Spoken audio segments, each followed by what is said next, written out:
The morning sun cast long shadows across Camp Pendleton as Captain Sarah Chun stepped out of the military transport vehicle. Her boots hit the asphalt with a confidence that belied the nervous energy coursing through her veins. At 28 years old, she had already broken through several barriers in her military career, but this assignment felt different. This felt like walking into a lion's den wearing nothing but her determination as armor. The Marine Corps base buzzed with its usual morning activity. Vehicles rumbled past carrying supplies and personnel, while groups of Marines jogged in formation, their synchronized footsteps creating a rhythmic percussion against the concrete. Sarah adjusted her uniform, making sure every detail was perfect. She had learned long ago that in a world where first impressions could make or break your career, there was no room for anything less than excellence. Her destination was Building 447, home to the Elite Combat Training Division. For the past 6 months, this unit had been exclusively male, and for what she had heard through military channels, they intended to keep it that way. Sarah wasn't just being assigned to join their ranks. She was being sent to lead a specialized training program that would challenge everything these battle-hardened Marines thought they knew about combat readiness. As she approached the building, Sarah could see faces pressed against windows, watching her approach. Word traveled fast on military bases, and she had no doubt that every person in that building already knew exactly who she was and why she was there. Some of those faces showed curiosity, others skepticism, and more than a few displayed open hostility. The heavy glass doors swung open as she approached, and Sarah found herself face-to-face with Staff Sergeant Marcus Rodriguez, a man whose reputation preceded him almost as much as hers did. At 6 feet tall and built like a fortress, Rodriguez had served 3 tours in Afghanistan and was known for his no-nonsense approach to training. His dark eyes assessed her from head to toe, taking in every detail of her appearance. "Captain Chun, I presume," Rodriguez said, his voice carrying the kind of authority that came from years of commanding respect in impossible situations. "Welcome to the Elite Combat Training Division. I hope you're ready for what we do here." Sarah met his gaze directly, refusing to be intimidated by his imposing presence. "Staff Sergeant Rodriguez, I've been ready for this assignment since the day I received my orders. I'm looking forward to working with your team." Rodriguez's expression remained neutral, but Sarah caught the slight narrowing of his eyes that suggested he was already forming opinions about her capabilities. "Ma'am, with all due respect, this isn't like other assignments you may have had. We train our Marines for the most dangerous combat situations imaginable. Lives depend on the quality of our training." "I understand completely," Sarah replied, her tone remaining professional despite the underlying challenge in his words. "That's exactly why I'm here, to make sure that training is the best it can possibly be." As they walked through the corridors, Sarah became acutely aware of the attention she was receiving. Conversations stopped mid-sentence as they passed, and she could feel dozens of eyes tracking her movement. The building itself was exactly what she had expected from an elite military training facility: functional, efficient, and designed with purpose over comfort. The walls were lined with photos of successful training graduates, mission accomplishments, and commendations. Not a single photo featured a woman. Rodriguez led her to a large room that served as the main briefing area. Inside, approximately 40 Marines sat in neat rows, all wearing the same expression of barely contained skepticism. These were men who had proven themselves in combat, who had earned their positions through blood, sweat, and sacrifice. Now they were being told that a woman who had never seen combat was going to be responsible for preparing them for life and death situations. "Gentlemen," Rodriguez announced, his voice carrying clearly through the room, "this is Captain Chun. She'll be taking over the Advanced Combat Readiness Program, effective immediately." The silence that followed was deafening. Sarah could practically hear the collective thought running through the room. What could this small woman possibly teach us about combat? She had expected this reaction, had prepared for it, but experiencing it firsthand still sent a chill down her spine. Sergeant First Class David Thompson, a veteran with graying temples and scars that told stories of real battles, raised his hand. "Sir, with all due respect to the captain, doesn't this program require someone with actual combat experience?" Rodriguez looked at Sarah, clearly interested in how she would handle this challenge. Sarah stepped forward, positioning herself where everyone in the room could see her clearly. Sergeant Thompson, that's an excellent question, she began, her voice steady and clear. You're absolutely right that combat experience is valuable. However, what I bring to this program is something different, but equally important. I bring fresh perspectives on tactical analysis, advanced strategic planning, and innovative training methodologies that have been proven effective in simulation environments. A ripple of barely suppressed laughter ran through the room. Sarah caught several Marines exchanging glances that clearly communicated their thoughts about simulation environments versus real combat. Corporal Jake Mitchell, a young Marine with the confidence that came from recent combat deployment, couldn't contain himself. Ma'am, no disrespect, but simulations don't shoot back. Simulations don't try to kill you when you make a mistake. Sarah nodded, acknowledging his point. You're absolutely right, Corporal. Simulations can't replicate the psychological pressure of real combat, but they can help identify weaknesses in strategy and technique that might otherwise cost lives. My job isn't to replace your combat experience. It's to enhance it with analytical tools and training methods you may not have encountered before. The skepticism in the room was so thick it was almost tangible. Sarah could see it in their body language, the crossed arms, the rolled eyes, the whispered comments passed between neighbors. These Marines had survived firefights, improvised explosive devices, and enemy ambushes. They had earned their expertise through trials that most people couldn't even imagine. Now they were being told that someone who had earned her knowledge through textbooks and computer simulations was going to improve their performance. Master Sergeant Robert Kane, a man whose chest was covered with enough ribbons to tell a dozen war stories, spoke up from the back of the room. Captain, I've been training Marines for 15 years. I've seen what works and what doesn't. I've seen what keeps people alive and what gets them killed. What exactly do you think you can teach us that we don't already know? Sarah felt the weight of every eye in the room focused on her. This was the moment that would set the tone for everything that followed. She could play it safe, acknowledge their superior experience, and try to find her place quietly within their established hierarchy. Or she could take a stand and demand the respect that her rank and training deserved. Master Sergeant Kane, she said, her voice gaining strength. I think I can teach you that sometimes the most dangerous enemy isn't the one shooting at you from across the battlefield.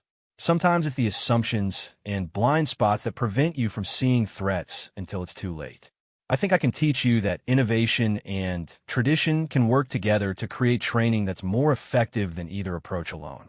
And I think I can show you that underestimating someone based on their appearance or background is exactly the kind of tactical error that gets people killed in real combat situations. The room fell silent again, but this time the silence felt different. Some of the Marines looked thoughtful, as if they were actually considering her words. Others looked angry, as if she had just insulted everything they held sacred. These men have earned their positions through sacrifice and proven performance. They're not going to accept you just because you have the right rank on your collar. You're going to have to prove yourself, and it's going to be harder for you than it would be for anyone else. Sarah met his gaze steadily. Staff Sergeant, I wouldn't expect anything less. I didn't come here for an easy assignment. I came here to make a difference. Rodriguez studied her for a long moment, then nodded slightly. We'll see, ma'am. We'll see. As Sarah made her way to her assigned quarters, she reflected on the day's events. The reaction had been exactly what she expected, but experiencing it firsthand still stung. These Marines weren't just questioning her qualifications. They were questioning her right to be there at all. Every decision she made, every training exercise she designed, every word she spoke would be scrutinized through the lens of their preconceptions about what a woman could and couldn't contribute to their world. But Sarah had faced skepticism before. She had spent her entire military career proving that she belonged in spaces where women were rare. What made this assignment different was the stakes involved. These weren't just careers on the line, these were lives. The training she provided would directly impact the survival of Marines in combat situations. There was no room for error, no opportunity to ease into the role gradually. Her quarters were Spartan, but functional, exactly what she had expected for military housing. As she unpacked her belongings, Sarah found herself thinking about the path that had led her to this moment. She had graduated from the Naval Academy in the top 5% of her class, excelled in every training program the military had offered, and consistently received outstanding performance evaluations. But none of that mattered to the Marines she would be training. To them, she was an outsider trying to insert herself into their brotherhood. The phone in her room rang, interrupting her thoughts. It was Colonel James Patterson, her commanding officer, and the man who had personally selected her for this assignment. "Sarah, how did the first day go?" Patterson asked, though his tone suggested he already knew the answer. "About as expected, sir." "They're skeptical, to put mildly." Patterson chuckled. "That's putting it diplomatically. Look, I'm not going to lie to you. I've already received 3 phone calls from people suggesting this assignment was a mistake. But I selected you for a reason. You have skills and perspectives that this unit needs, even if they don't recognize it yet." "Thank you, sir. I won't let you down." "I know you won't. But, Sarah, remember that you don't have to prove yourself to everyone all at once. Focus on the work, demonstrate your value through results, and let your performance speak for itself." After ending the call, Sarah spent the evening reviewing her training plans for the following day. She had designed a series of exercises that would challenge the Marines in ways they might not expect, focusing on tactical analysis and strategic thinking rather than pure physical prowess. It was a calculated risk. If the exercises were too easy or seemed irrelevant to real combat situations, she would lose whatever credibility she might have had. But if they were effective, if she could demonstrate genuine value, she might begin to earn the respect she needed to be successful. As she prepared for bed, Sarah thought about her father, a career Army officer who had encouraged her to pursue military service despite the challenges she would face as a woman in a male-dominated field. He had taught her that respect wasn't something you could demand or expect. It was something you had to earn through consistent performance and unwavering dedication to excellence. Tomorrow would be the first real test of whether she could live up to that standard in one of the most challenging environments the military had to offer. The alarm clock's harsh buzzing shattered the pre-dawn silence at 0430 hours. Sarah Chun had been awake for 20 minutes already, her mind racing through the training scenarios she had planned for her first session with the Marines. She had slept restlessly, plagued by dreams of failure, and the knowledge that today would either establish her credibility or destroy it completely. By 0545 hours, Sarah stood in the main training facility, reviewing her equipment one final time. She had arrived early to ensure everything was perfectly arranged. The room was set up with multiple stations, each designed to test different aspects of tactical thinking and combat readiness. Unlike traditional physical training, her exercises focused on mental agility, strategic analysis, and adaptive problem-solving under pressure. The Marines began filtering into the facility at 0555, their expressions ranging from curious to openly hostile. Sarah noticed that they had naturally segregated themselves into small groups, undoubtedly discussing their predictions for how the morning would unfold. Most seemed to expect either a complete disaster or a waste of time that they would have to endure until someone with actual sense reassigned her to a more appropriate position. Staff Sergeant Rodriguez entered with the final group, his watchful eyes immediately scanning the room to assess Sarah's preparations. She could see him taking inventory of the equipment she had set up, the way she had arranged the space, and the confidence with which she carried herself. This was clearly a man who had learned to read situations and people quickly, and Sarah suspected that his evaluation of her would carry significant weight with the other Marines. "Good morning, Marines," Sarah began, her voice carrying clearly through the room despite the undercurrent of skepticism that seemed to vibrate in the air. "Today we're going to explore some concepts that may be different from your previous training experiences. I want to start by establishing something important. This isn't about replacing what you already know. It's about adding new tools to your tactical arsenal." Corporal Mitchell, who had been particularly vocal the previous day, raised his hand. "Ma'am, with respect, we've been through every type of training the Marine Corps offers. What exactly are you going to show us that we haven't seen before?" Sarah had expected this challenge and had prepared for it carefully. "That's an excellent question, Corporal." Sarah selected Corporal Mitchell, Sergeant Thompson, and Lance Corporal Alex Rodriguez, a young Marine who had been quietly observing from the back of the room. As they approached the sand table, she could see the confidence in their movements. These were men who had done building clearances countless times, both in training and in real combat situations. The scenario is straightforward, Sarah explained. Intelligence suggests 3 to 5 enemy combatants are holed up in this 2-story residential building. Civilians may be present. Your mission is to clear the building and secure any intelligence materials. You have 5 minutes to plan your approach. The 3 Marines huddled around the sand table, quickly developing their strategy. Sarah watched as they pointed to various entry points, discussed timing and coordination, and assigned roles based on their individual strengths. Their planning was efficient and professional, exactly what she would expect from experienced Marines. "Time," Sarah announced. "Execute your plan." The Marines moved through their simulation with practiced precision.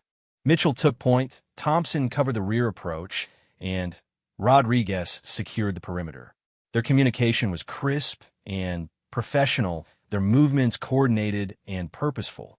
Within 8 minutes, they had successfully cleared the building according to standard Marine Corps procedures.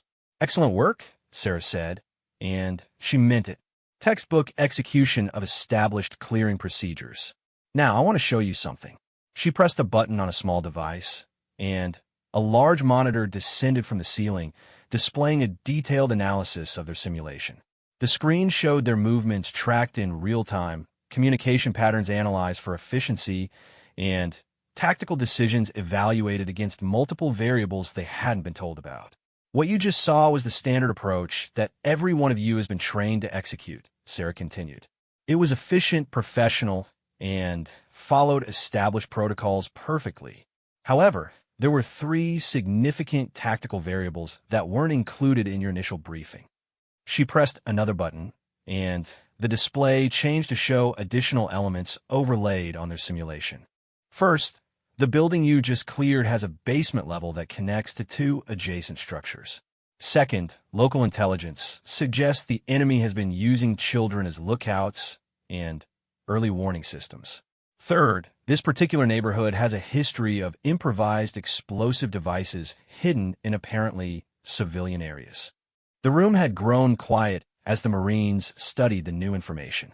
Sarah could see several of them frowning as they considered how these additional variables would have changed their approach. "Here's what I want you to understand," Sarah said, her voice taking on a more serious tone. "You executed that mission flawlessly according to your training. But in the real world, you're often operating with incomplete information. The enemy doesn't fight according to our training manuals, and situations rarely unfold exactly as intelligence briefings suggest they will." Sergeant Thompson stepped forward, his expression thoughtful rather than hostile for the first time since Sarah had arrived. "Ma'am, are you saying our training procedures are inadequate?" "Not at all, Sergeant. I'm saying that your training procedures are an excellent foundation, but they're most effective when combined with adaptive thinking and systematic analysis of variables that may not be immediately obvious." Sarah moved to the next station, where she had set up a complex scenario involving multiple screens displaying real-time intelligence feeds, communication intercepts, and tactical data. This exercise simulates the kind of information overload you might experience during a complex operation. Your job is to identify the most critical threats and opportunities while maintaining situational awareness across multiple fronts. She selected 4 different Marines for this exercise, including Master Sergeant Kane, who had been one of her most vocal skeptics. As they worked through the scenario, Sarah watched their performance carefully. These were highly trained professionals who excelled at processing tactical information, but she could see them struggling with the sheer volume and complexity of data they were being asked to analyze simultaneously. After 15 minutes, she called time and reviewed their performance. "What you just experienced," she explained, "is what military analysts call information saturation.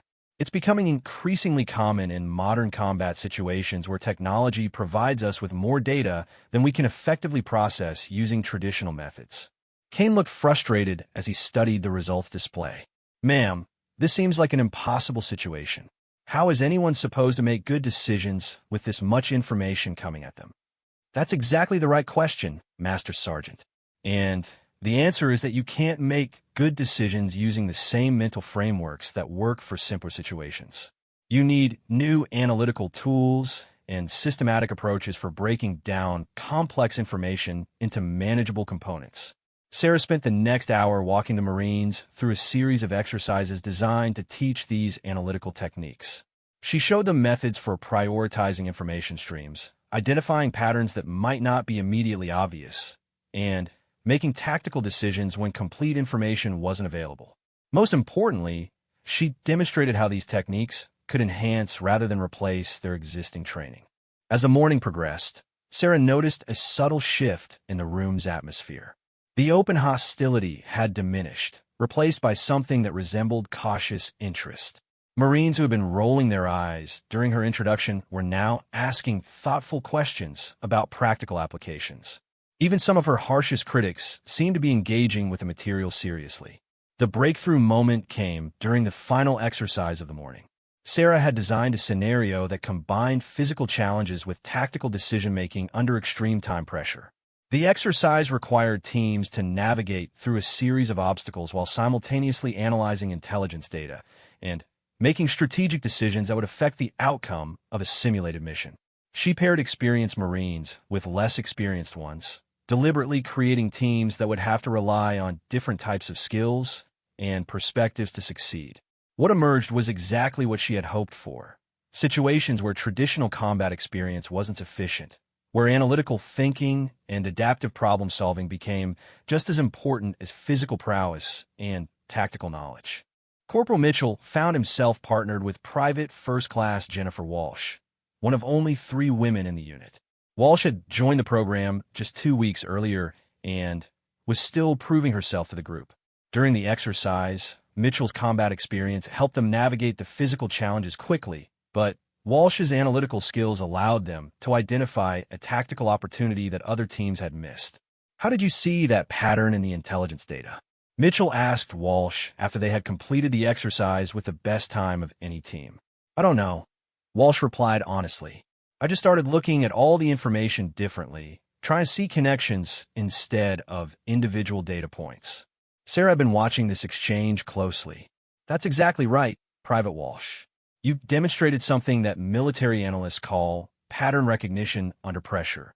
It's a skill that can be developed through practice, and it's just as valuable in combat situations as physical strength or marksmanship." As the morning session concluded, Rodriguez approached Sarah privately. "Ma'am, I have to admit, that wasn't what I expected. Some of these exercises actually highlighted weaknesses in our standard procedures that I hadn't considered before." "That's the point, Staff Sergeant. I'm not here to criticize your existing methods. I'm here to help identify ways to make them even more effective." Rodriguez nodded slowly. "What's the plan for the rest of the week?" Sarah outlined her training schedule, explaining how each subsequent session would build on the concepts they had introduced that morning. She described exercises that would challenge the Marines to think beyond their established protocols while still respecting the hard-won expertise they had developed through experience. As the Marines filed out of the training facility, Sarah overheard fragments of their conversations. The tone had changed significantly from the previous day. Instead of dismissive comments about political correctness and unqualified leadership, she heard Marines discussing the exercises, debating tactical approaches, and asking each other questions about the analytical techniques she had demonstrated. Sergeant Thompson paused as he reached the door. "Ma'am, I wanted to apologize for my attitude yesterday. I still think combat experience is irreplaceable, but I can see that you bring something valuable to the table." "Thank you, Sergeant. And you're absolutely right about combat experience being irreplaceable. That's why I need your expertise to help me understand how these analytical tools can best support what you already know how to do." After the room had emptied, Sarah spent some time cleaning up her equipment and reviewing the morning's performance. She had achieved her primary objective of demonstrating value and beginning to earn credibility with the Marines. But she also recognized that this was just the first step in a much longer process. Her phone buzzed with a text message from Colonel Patterson. "Heard the first session went well. Rodriguez called to say the Marines were actually engaged. Keep up the good work." Sarah smiled as she read the message. Rodriguez must have called Patterson immediately after the session ended, which suggested that her performance had exceeded his expectations by a significant margin. Word would spread quickly through the military hierarchy, and her success this morning would buy her the time and support she needed to continue developing her program. But Sarah also knew that tomorrow would bring new challenges. The Marines had been willing to give her a chance today, partly because they were curious and partly because military discipline required them to participate in assigned training. Maintaining their engagement and continuing to prove her value would require constant innovation and unwavering excellence. As she walked back to her quarters, Sarah reflected on the morning's events. She had faced down their skepticism with competence rather than confrontation, and she had demonstrated value without diminishing their existing expertise. Most importantly, she had begun to establish the foundation of mutual respect that would be essential for her long-term success. The real test, however, was still to come. Today had been about proving that she deserved a chance.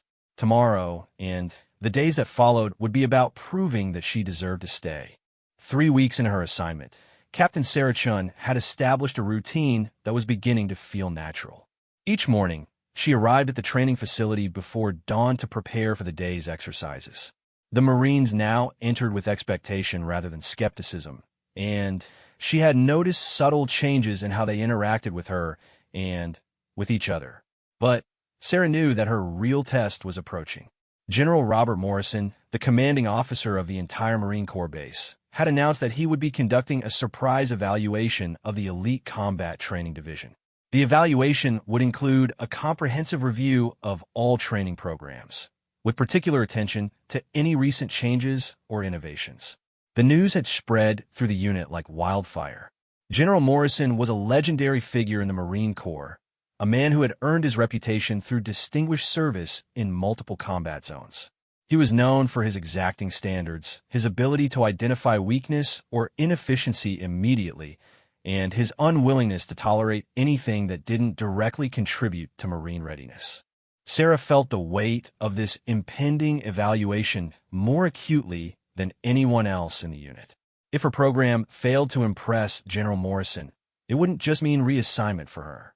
It could signal the end of experimental training programs and set back efforts to integrate innovative approaches into Marine Corps training by years. The morning of the evaluation began like any other, with Sarah arriving early to prepare her training stations. But as she arranged her equipment, she noticed that the usual pre-session chatter among the Marines was subdued. They understood as well as she did that today would determine the future of everything they had been working toward together. Staff Sergeant Rodriguez approached her as she completed her setup. "Ma'am, the general's reputation precedes him. He doesn't suffer fools gladly, and he has very specific ideas about what Marine training should look like." Sarah met his gaze steadily. "What are you telling me, Staff Sergeant?" "I'm telling you that some of the things we've been doing might seem unconventional to someone who expects traditional approaches. Maybe we should consider adjusting today's session to focus on more familiar exercises." Sarah considered his suggestion carefully. Rodriguez was offering her a way to play it safe, to avoid the risk of appearing too innovative or challenging to establish Marine Corps traditions. It was a reasonable suggestion that might protect her from criticism. But Sarah had not come this far by playing it safe.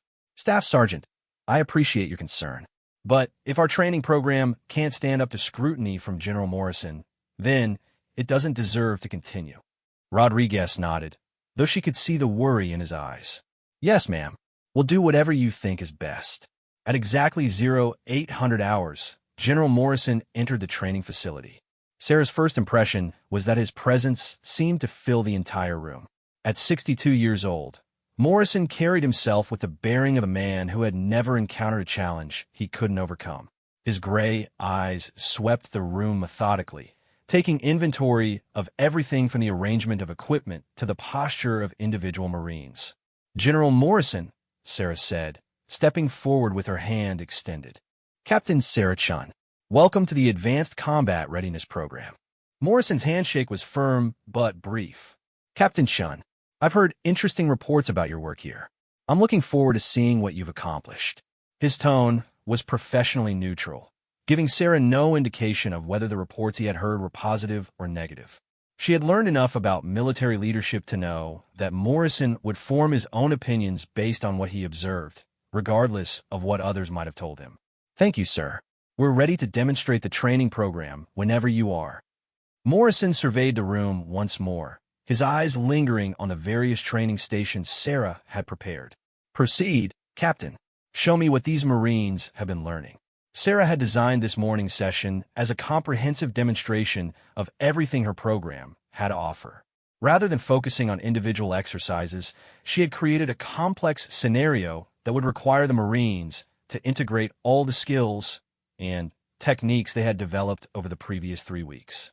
"The scenario you'll be observing today," Sarah announced to the assembled Marines, "involves a multifaceted urban operation with incomplete intelligence, multiple potential civilian casualty situations, and time-critical decision points. Teams will be evaluated not just on their tactical execution, but on their ability to adapt to changing circumstances and process complex information under pressure." General Morrison remained silent, but Sarah noticed him pull out a small notebook and begin taking detailed notes. His expression revealed nothing about his initial impressions. Sarah had divided the Marines into 4 teams, each led by one of the unit's most experienced members. She had deliberately mixed experience levels within teams to encourage mentorship and collaborative problem-solving. What she hadn't told anyone, including General Morrison, was that she had also programmed several unexpected variables into the scenario that would test their ability to think beyond established protocols. The first team, led by Sergeant Thompson, moved through their initial objectives with textbook precision. They cleared their assigned buildings systematically, established secure communication protocols, and began processing the intelligence materials they discovered. Sarah watched General Morrison's reaction carefully as the team executed standard Marine Corps procedures flawlessly. But then, the first surprise variable activated. Sarah had programmed a scenario to simulate a situation where initial intelligence proved to be incomplete and potentially misleading. The team suddenly received new information suggesting that their target building was connected to a larger network than originally believed, and that their current approach might compromise other teams' objectives. Sarah watched as Sergeant Thompson called his team together for a rapid reassessment. Instead of continuing with their original plan, they took 30 seconds to analyze the new information, identify the implications, and modify their approach accordingly. It was exactly the kind of adaptive thinking that Sarah's program was designed to encourage. General Morrison made several notes as he observed this adaptation. Sarah couldn't read his expression, but she could see that he was paying close attention to how the team integrated new information with their existing tactical knowledge. The second team, led by Master Sergeant Kane, faced a different challenge. Their scenario involved a hostage situation where traditional assault tactics might endanger civilian lives. Sarah had designed this exercise specifically to demonstrate how analytical thinking could enhance tactical decision-making in complex situations. Kane's team spent several minutes analyzing the situation from multiple angles before taking action. They identified alternative approaches that hadn't been covered in their initial briefing, developed contingency plans for various possible outcomes, and executed a solution that minimized risk while achieving their primary objectives. "Interesting," General Morrison murmured, making more notes. Sarah couldn't tell if this was positive or negative feedback. The third team encountered the most challenging scenario Sarah had designed. Their mission parameters changed multiple times during execution, simulating the kind of fluid situation that Marines increasingly faced in modern combat environments. The team had to demonstrate not just tactical flexibility, but the ability to maintain mission focus while adapting to circumstances that bore little resemblance to their original briefing. Corporal Mitchell, who had been one of Sarah's earliest critics, was leading this team. Sarah watched with particular interest as he guided his Marines through a series of rapid adjustments that required them to abandon their initial approach completely and develop new tactics in real time. "Sir," Mitchell called out during the exercise, addressing a simulated communications center, "we need immediate reevaluation of our mission priorities. The situation has changed significantly from initial intelligence. It was exactly the kind of initiative that Sarah's program was designed to encourage. The recognition that sometimes the most important tactical decision is acknowledging when your original plan no longer applies to current circumstances. General Morrison stepped closer to observe the team's decision-making process.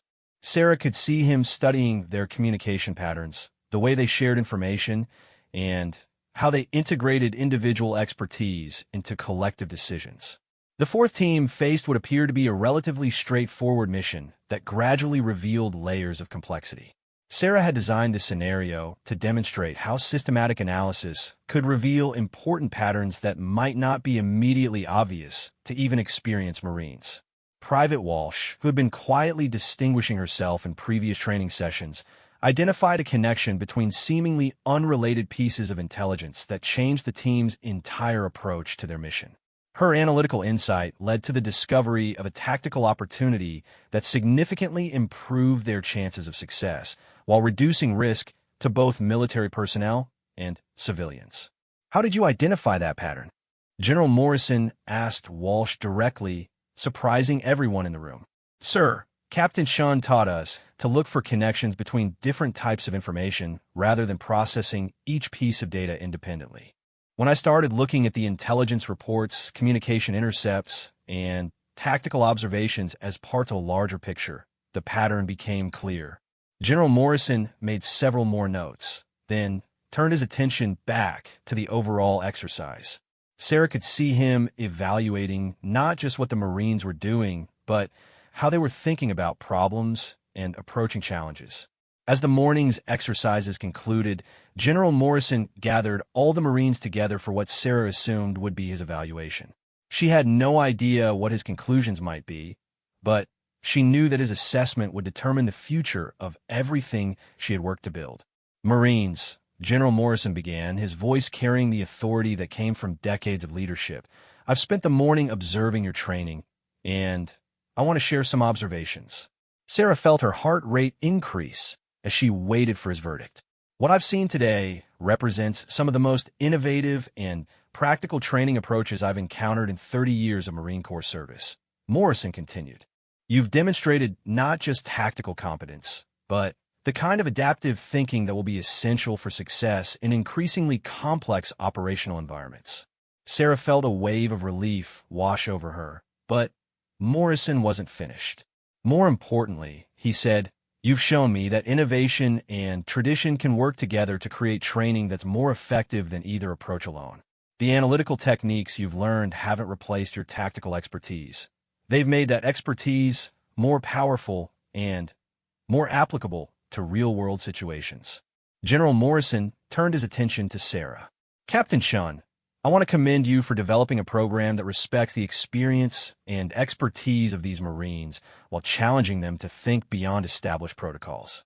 This is exactly the kind of forward-thinking approach that the Marine Corps needs. The relief Sarah felt was overwhelming, but she maintained her professional composure. Thank you, sir. The success of this program belongs to these Marines. They've been willing to embrace new approaches while maintaining the standards of excellence that make them effective. Morrison nodded approvingly. Staff Sergeant Rodriguez, I'm recommending that this training program be expanded to other units. I want Captain Shun to develop a curriculum that can be implemented across multiple bases. Rodriguez stepped forward. Sir, we would be honored to support that expansion in any way possible. As General Morrison prepared to leave, he made one final observation that would stay with Sarah long after the evaluation was over. Captain Shun, when I first heard about this assignment, I'll be honest, I had doubts about whether someone without combat experience could effectively train Marines who had proven themselves in battle. What you've shown me today is that expertise comes in many forms, and that the most effective training happens when different types of knowledge work together. He paused, looking directly at her. You've earned something that can't be mandated or assigned, the genuine respect of these Marines. That's an accomplishment that goes far beyond any evaluation or commendation. After General Morrison left, the training facility erupted in celebration. Marines who had initially viewed Sarah with suspicion were now congratulating her on the program's success. But what struck her most was that the celebration felt genuinely inclusive. These Marines weren't just happy that she had succeeded. They were proud to have been part of that success. Sergeant Thompson approached her as the celebration continued around them. "Ma'am, I owe you an apology. When you first arrived, I thought the best we could hope for was to endure your assignment until you moved on to something more appropriate. I was wrong about what you could contribute, and I was wrong about what we could learn." Sarah smiled. "Sergeant, you don't owe me any apology. Your skepticism was understandable, and honestly, it pushed me to prove that this program could deliver real value. The best part about today is that we proved it together." As the day wound down, Sarah reflected on how much had changed since her arrival 3 weeks earlier. She had walked into a room full of Marines who questioned her qualifications and her right to be there. Today, she had walked out of an evaluation with the commanding general's highest recommendation and the genuine respect of the Marines she had been sent to train. But perhaps most importantly, she had discovered something about the nature of leadership and expertise that would influence her approach to military service for the rest of her career. Real leadership wasn't about proving that you were right and others were wrong. It was about finding ways to combine different types of knowledge and experience to achieve results that none of you could accomplish alone. The path from skepticism to respect hadn't been easy, but it had been exactly what she needed to become the kind of leader she wanted to be. 6 weeks after General Morrison's evaluation, Captain Sarah Chun faced her greatest challenge yet. Word had spread throughout the Marine Corps about the innovative training program at Camp Pendleton, and requests for similar programs were coming in from bases across the country. But with success came scrutiny, and not everyone in the military hierarchy was convinced that Sarah's methods were appropriate for widespread implementation. Colonel William Harrison, a decorated veteran with traditional views about military training, had requested permission to conduct his own evaluation of Sarah's program. Harrison represented a significant faction within the Marine Corps leadership that believed innovation should be approached cautiously, particularly when it involved departing from training methods that had proven successful for decades. Sarah knew that Harrison's evaluation would be fundamentally different from General Morrison's. Where Morrison had been open to new approaches, Harrison was known for his conviction that military effectiveness came from discipline, standardization, and adherence to proven protocols. He viewed experimental programs with deep suspicion, particularly those led by officers who lacked extensive combat experience. The morning of Harrison's visit began with an unexpected development. Sarah arrived at the training facility to find that Colonel Harrison had brought with him a team of 3 senior military instructors, each with extensive combat experience and reputations for excellence in traditional Marine Corps training methods. This wasn't going to be a simple observation. It was going to be a direct comparison between established approaches and Sarah's innovations. "Captain Chun," Colonel Harrison said as she approached his group, "I've arranged for a comprehensive evaluation of your training methods. My instructors will be conducting parallel exercises using standard Marine Corps protocols. We'll be comparing the effectiveness of both approaches directly." Sarah felt her stomach tighten. She had prepared for criticism and skepticism, but she hadn't anticipated a head-to-head competition with some of the Marine Corps' most respected traditional instructors. "Sir, I'm honored to have the opportunity to demonstrate our program's effectiveness alongside such distinguished colleagues." Harrison's expression remained neutral. "Captain, I want to be clear about something.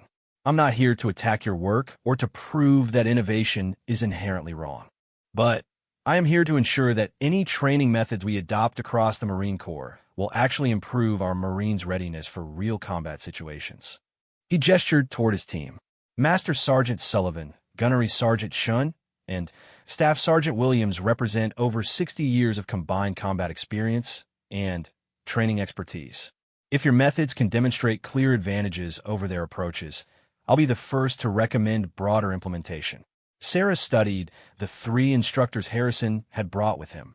Master Sergeant Sullivan was a compact, intense man whose chest was covered with ribbons from multiple deployments. Gunnery Sergeant Chun shared her surname, but clearly came from a very different military background. His bearings suggested someone who had earned his position through years of frontline service. Staff Sergeant Williams was younger than the others, but carried himself with the confidence of someone who had proven himself in the most challenging circumstances imaginable. "How will the comparison work?" Sarah asked. "Simple. Harrison replied. We'll divide your Marines into two groups. Each group will go through the same basic scenario using different training methods. We'll evaluate performance based on mission accomplishment, tactical effectiveness, adaptability, and overall readiness indicators. Sarah realized immediately that this format created both opportunities and risks.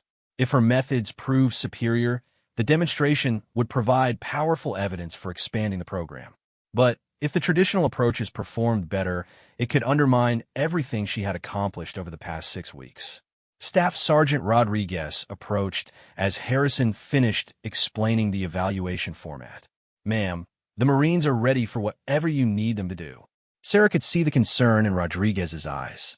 He had become one of her strongest supporters, but she knew he was worried about how this comparison might reflect on the unit and the progress they had made together.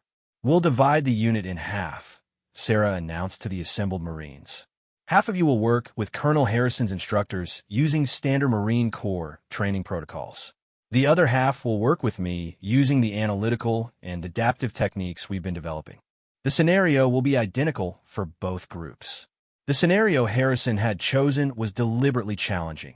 A complex urban operation involving multiple objectives, potential civilian casualties, and time-critical decision points. It was exactly the kind of situation where Sarah believed her analytical approaches would prove most valuable, but it was also the kind of scenario where traditional Marine Corps training excelled.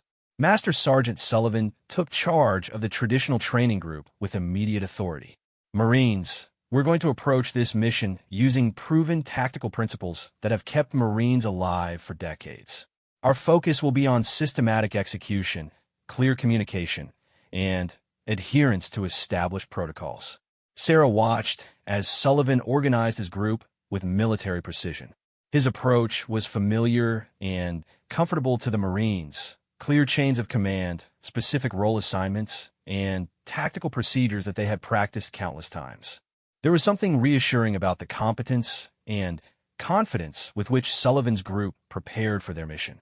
Sarah gathered her group on the opposite side of the training facility. She could see that some of the Marines looked nervous about being separated from the traditional approach, particularly when they could see the smooth efficiency with which Sullivan's team was operating. We're going to approach this differently, Sarah began. Instead of starting with predetermined roles and procedures, we're going to begin by analyzing the scenario comprehensively and then developing our tactical approach based on what we discover. She could see doubt in some faces.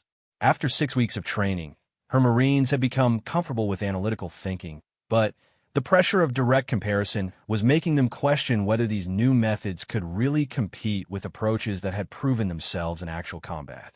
The scenario began with both groups receiving identical intelligence briefings.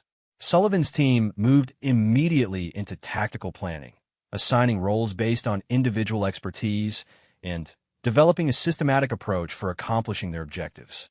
Their planning was efficient and professional, completed within 12 minutes.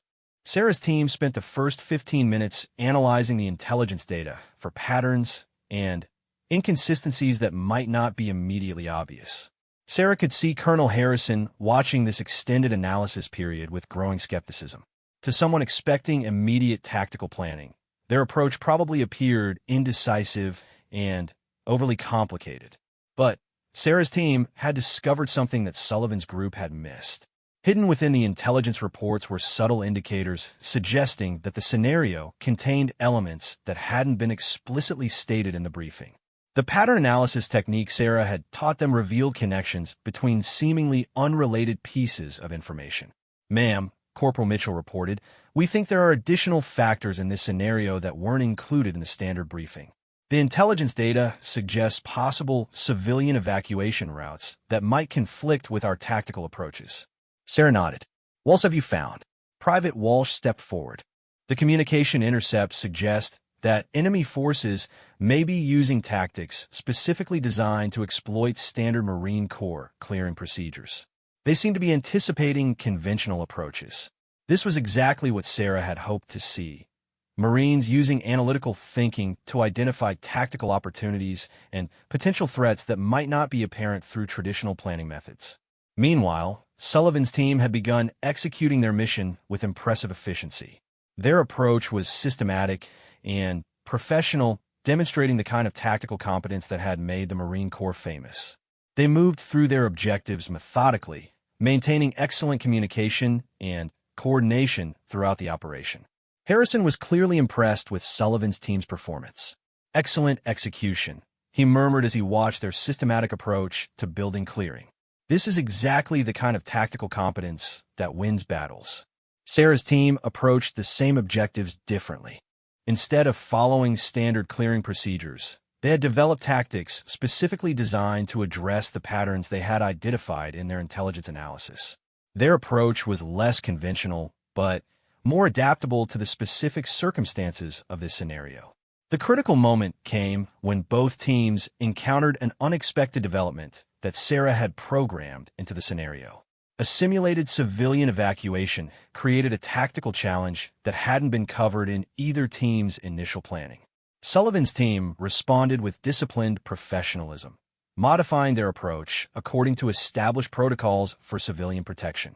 Their response was appropriate and effective, demonstrating the reliability of traditional Marine Corps training.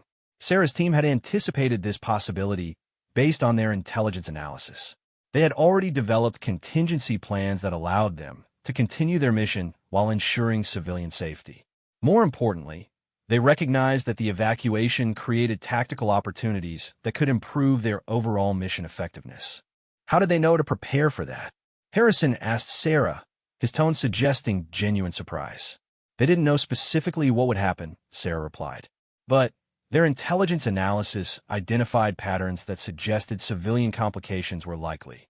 They prepared flexible responses that could adapt to various possibilities rather than specific predetermined situations.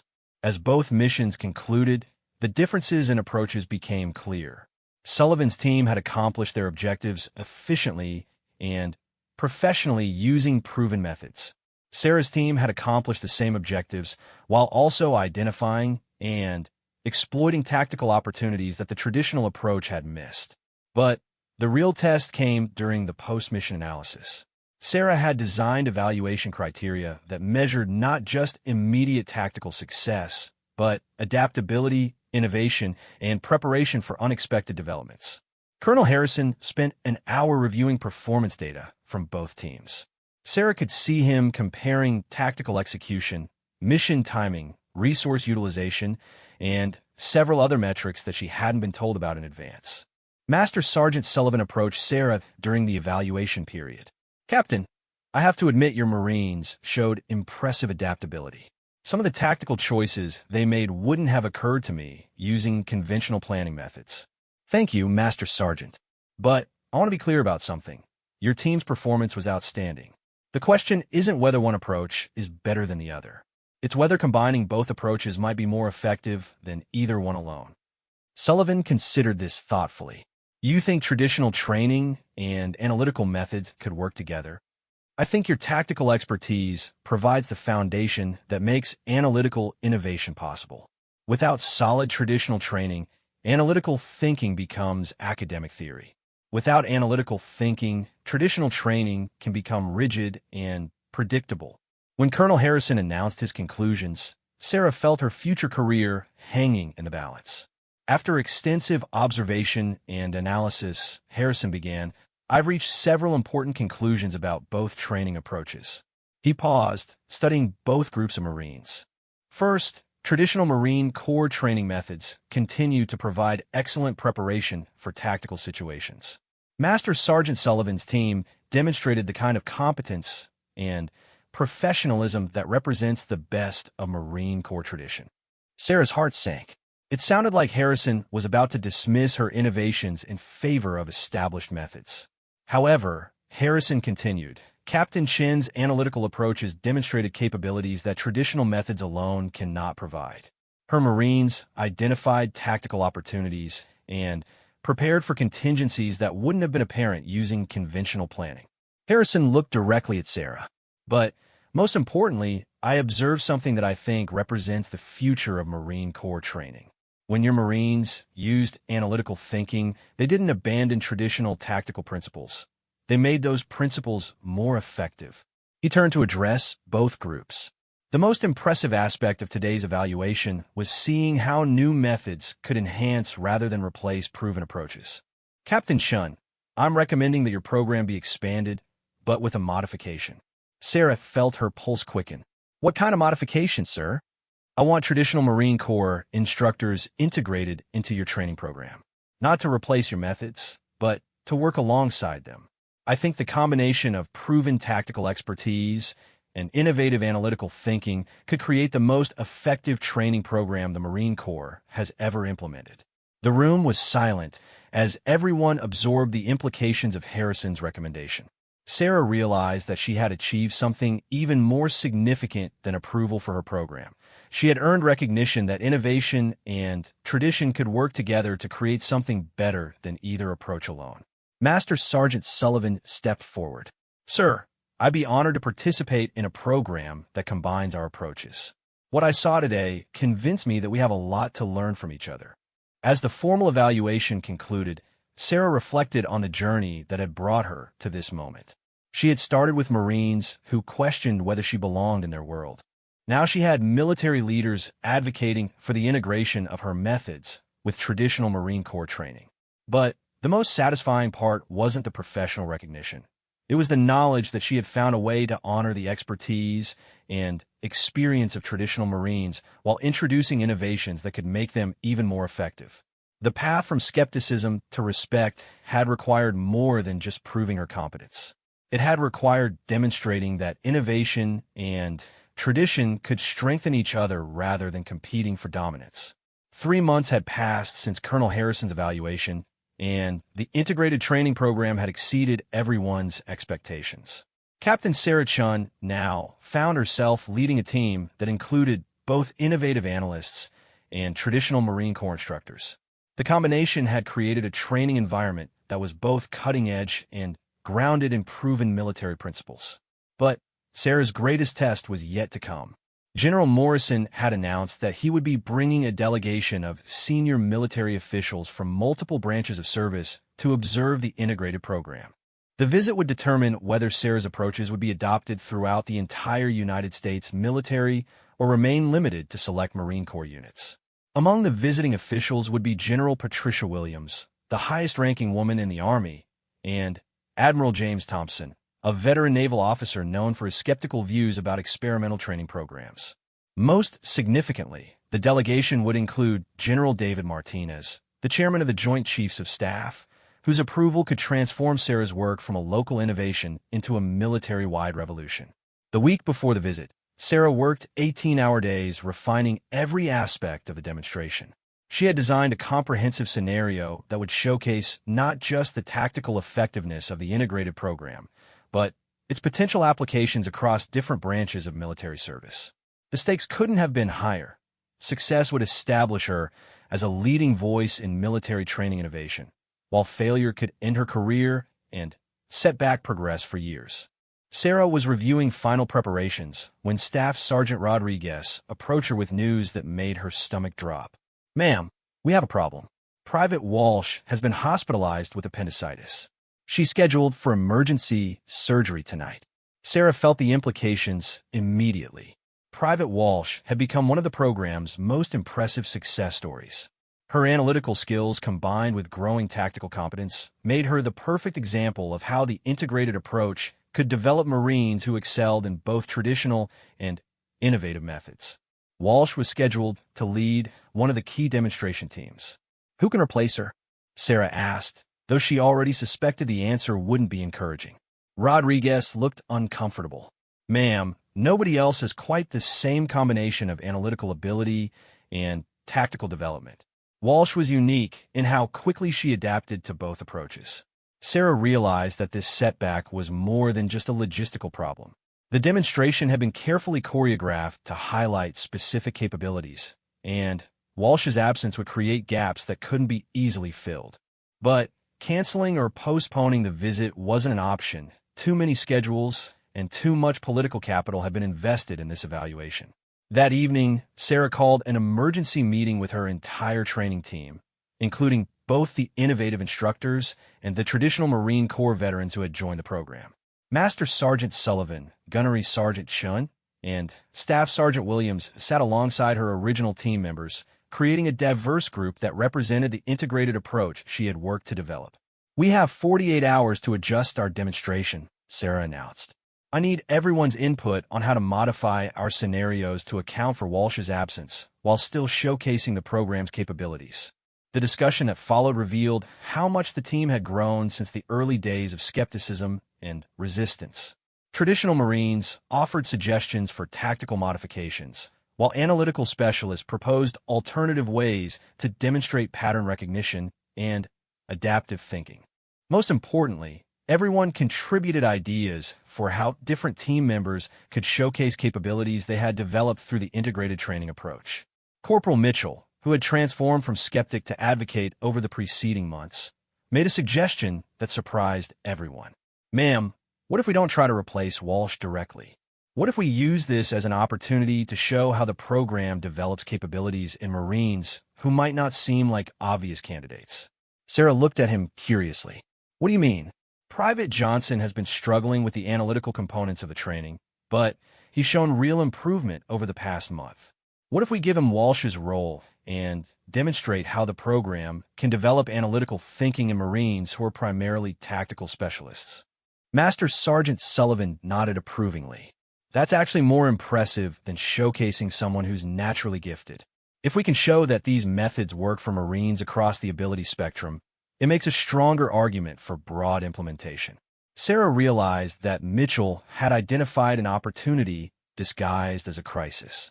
Rather than trying to replicate Walsh's unique capabilities, they could demonstrate the program's ability to develop new skills in Marines with different strengths and backgrounds.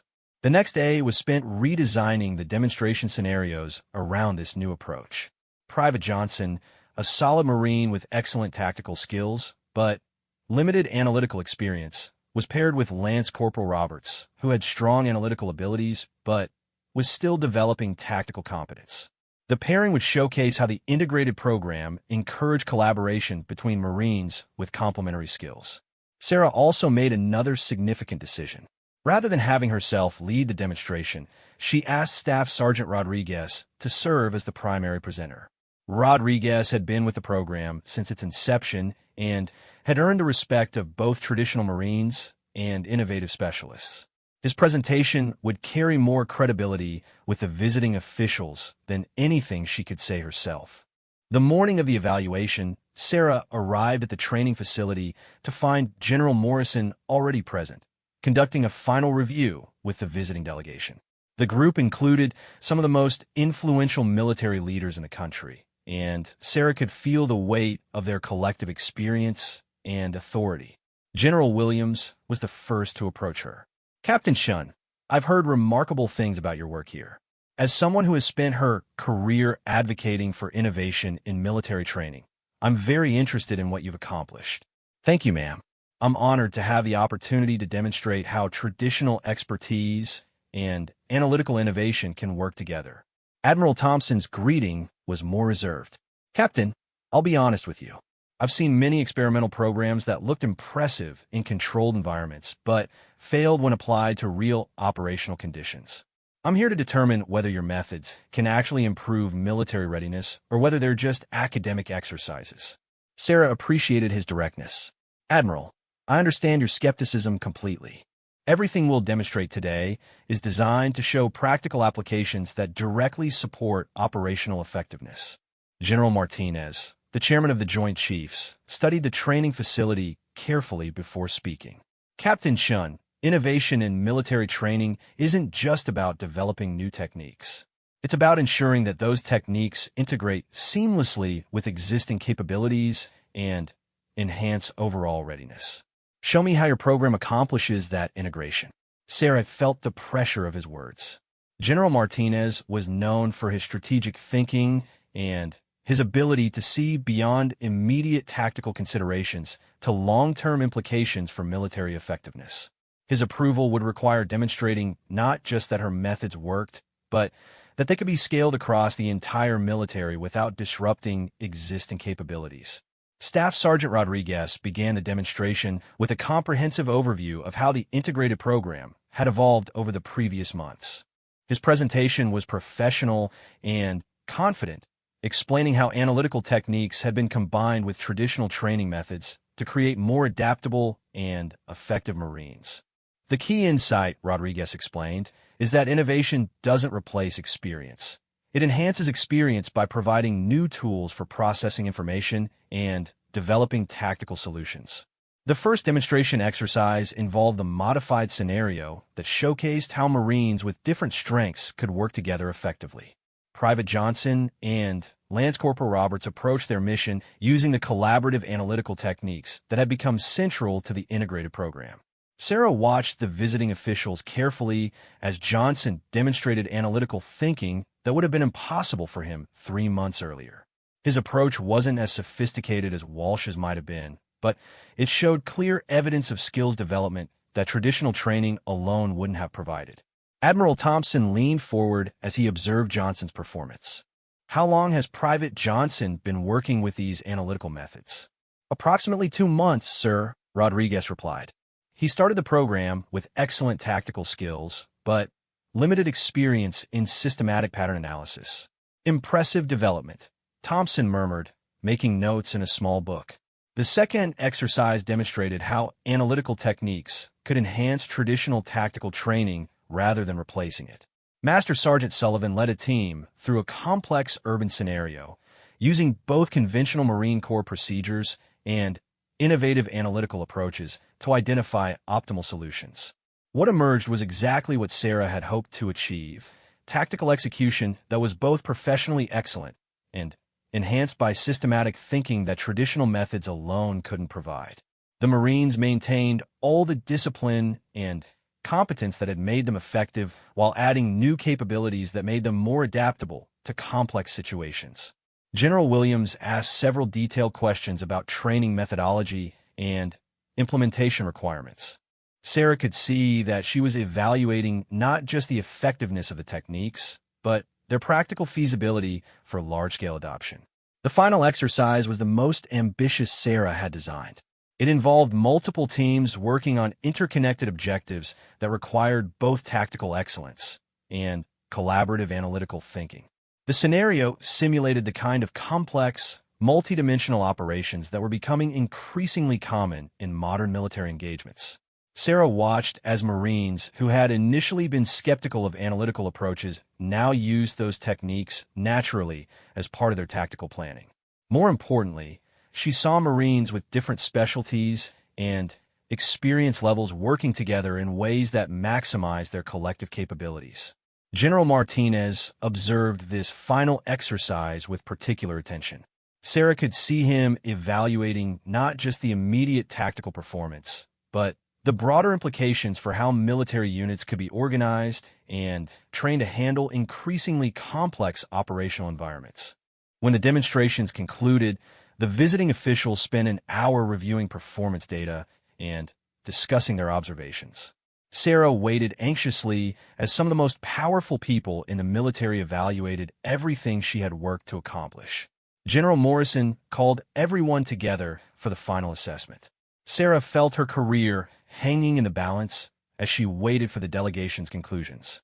"Captain Chun," General Martinez began, "we've spent the morning observing training methods that represent a significant evolution in military education. I want to share our collective assessment." Sarah's heart pounded as she waited for his verdict. "What we've seen today demonstrates something that military leaders have been seeking for decades: a training approach that enhances traditional capabilities without compromising the excellence that has made our military effective." General Williams stepped forward. "Captain Chun, your integrated program addresses one of the most significant challenges facing modern military training: how to prepare personnel for operational environments that are becoming increasingly complex without sacrificing the tactical competence that forms the foundation of military effectiveness." Admiral Thompson nodded in agreement. "Captain, I came here today expecting to see academic theory that had little practical application. Instead, I've observed training methods that could significantly improve our military's readiness for the challenges we're likely to face in coming decades." General Martinez made the announcement that would change Sarah's career forever. Captain Chun, we're recommending that your integrated training program be implemented across all branches of military service. You'll be promoted to major and assigned to lead a new joint training innovation division that will oversee this implementation. Sarah felt overwhelmed by the magnitude of what had just occurred. In less than 6 months, she had gone from being an unknown captain facing skeptical Marines to leading a military-wide training revolution. But the moment that meant the most to her came after the formal ceremony had concluded. As the visiting officials prepared to leave, General Morrison approached her privately. Without saying a word, he rendered a crisp military salute, not the formal salute required by military protocol, but a personal gesture of respect from one military professional to another. Major Chun, he said quietly, you've earned something that can't be mandated or assigned. You've earned the genuine respect of every person who has worked with you. That respect isn't based on your rank or your position. It's based on your competence, your character, and your ability to make everyone around you more effective. As Sarah returned the salute, she reflected on the journey that had brought her to this moment. She had started as an outsider, trying to prove herself to Marines who questioned her right to be there. She was ending as a leader who had found a way to honor their expertise while introducing innovations that made them even more effective. The path from skepticism to that quiet salute had required more than just professional competence. It had required demonstrating that innovation and tradition could strengthen each other, that leadership meant finding ways to bring out the best in everyone around her, and that genuine respect could only be earned through consistent excellence and unwavering dedication to shared goals. Most importantly, Sarah had learned that breaking barriers wasn't just about proving that she belonged in spaces where women were rare. It was about expanding those spaces to become more inclusive and more effective for everyone who worked within them. The quiet salute from General Morrison represented more than recognition of her individual achievements. It represented acknowledgement that she had found a way to change military training for the better while honoring the traditions and expertise that had made the military strong. As she walked away from the training facility for the last time, Sarah knew that her real work was just beginning. Leading a joint training innovation division would bring new challenges and new opportunities to make a difference. But she also knew that she was ready for those challenges, strengthened by the knowledge that she had earned her place through excellence rather than accepting it as a gift. The Marines who had initially doubted her capabilities now spoke of her with pride as someone who had made them better at their jobs. The traditional instructors who had questioned her methods now advocated for their broader implementation. Most importantly, she had demonstrated that innovation and respect for tradition could work together to create something stronger than either approach alone. The quiet salute would stay with her for the rest of her career, not as an ending, but as recognition that she had found her place in a world where she could make a lasting difference through competence, character, and an unwavering commitment to excellence.